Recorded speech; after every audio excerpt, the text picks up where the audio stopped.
All right, the second part of this demonstration is another type of design change. We want to continue from a previous one. Let's go ahead and look into what we're going to do next.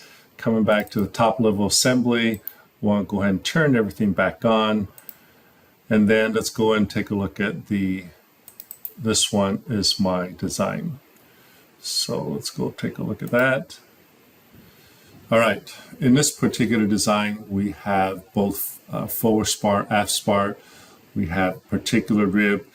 We want to go ahead replace. So this is another type of change, right? We have first type is parameter change. Second type is we want to substitute, we want to replace the component in this case.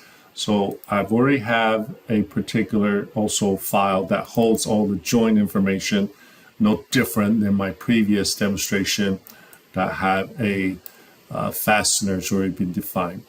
So what we want to do is we want to go ahead and change a component. In this case, we want to go ahead and change this clip.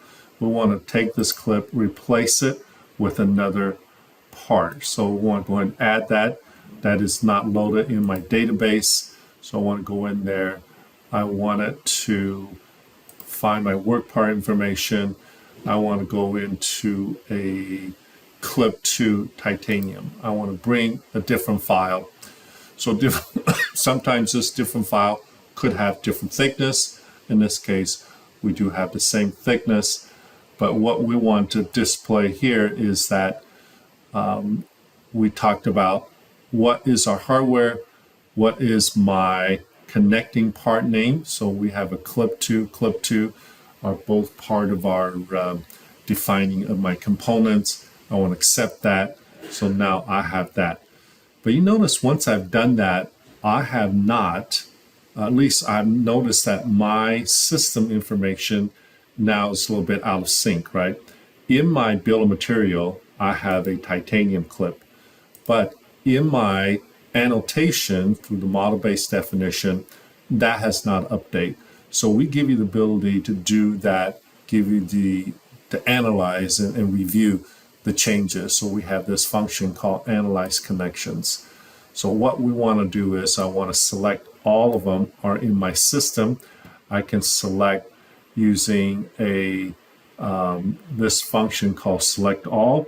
We can do a window type of selection. So we want to go ahead and select all of them.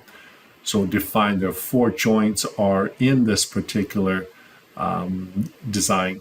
So what we want to do is I want to go ahead and perform. It's going to give me all this information. Now, this change could affect a lot more parts. So you could have a long list of stuff. As I expand this, it tells us we have a previously, what we had before, and what we have now. And then, as I mentioned, this list could be fairly long. And then it could be, you don't want to be updating all of them by selecting all. And then what we can do is we want to accept all of them. Once we accept all of them, we're going to select apply. And then we see that all the design information on this listing from the PMI is all update and is consistent with this particular bill of material. So this is our second part of change. It's very easy now. I have the ability to make a design change, update, have the consistency, both my design space and my bill of material. Thank you.